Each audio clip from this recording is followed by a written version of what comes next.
Hey, it's Kate. I hope you're having a great day.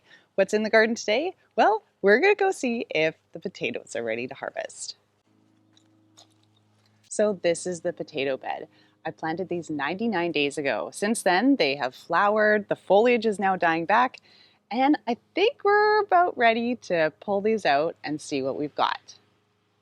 These are Austrian crescent potatoes. This is my second year growing them, and this year I grew them from my own saved potatoes. An interesting thing about potatoes is there are actually determinate and indeterminate potato varieties. I've found it really hard to figure out which style different varieties are, and just looking it up doesn't always work, probably because this growth style can be somewhat dependent on the climate they're growing in. I really wish I knew more about that part. Anyways, if you're familiar with the determinate and indeterminate style tomatoes, the potato versions have some similarities. So, determinate potatoes are probably a bit easier to take care of. You can plant them about 4 inches deep, and they shouldn't need to be hilled up more than once because they produce all of their potatoes in one layer.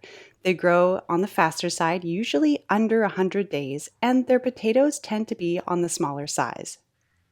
Now, the indeterminate potatoes are a bit different, and I've realized that's what these Austrian crescents are.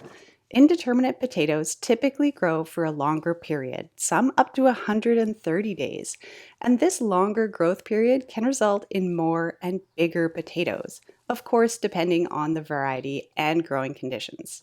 The way you'll know if your potatoes are indeterminate is if you keep noticing that there are more potatoes peeking out from the top of the soil.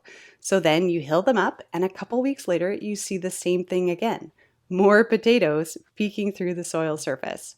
The reason this happens is because indeterminate potatoes start off the same, growing that first layer of potatoes. But then the plant keeps starting new potatoes further up the stem, right next to the soil surface.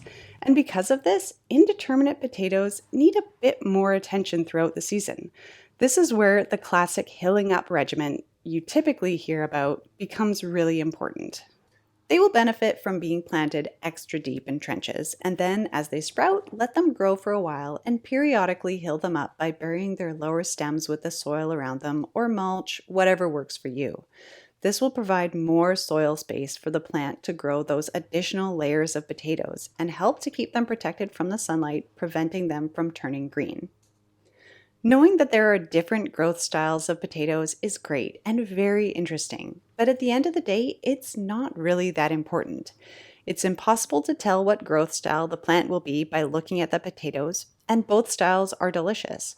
When to harvest your potatoes is also the same. If you keep the plants happy, they will grow beautiful foliage, they'll flower, and then the plants will die back, and that's the best time to harvest. I could have even left these plants for another week or two until the foliage was completely gone. So, should you choose your potato varieties based on this knowledge? I would say no. You should choose the potatoes based on what you want to eat and if it's known to grow well in your region.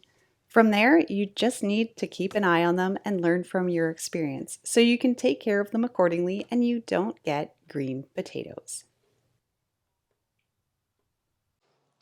So 17 pounds of potatoes from 8 plants in about 15 square feet of bed. And this is what I started with. If you want to hear the story about that and how I started this bed, this is the video where I explain it all. So for now, thanks for watching, and I'll see you next time.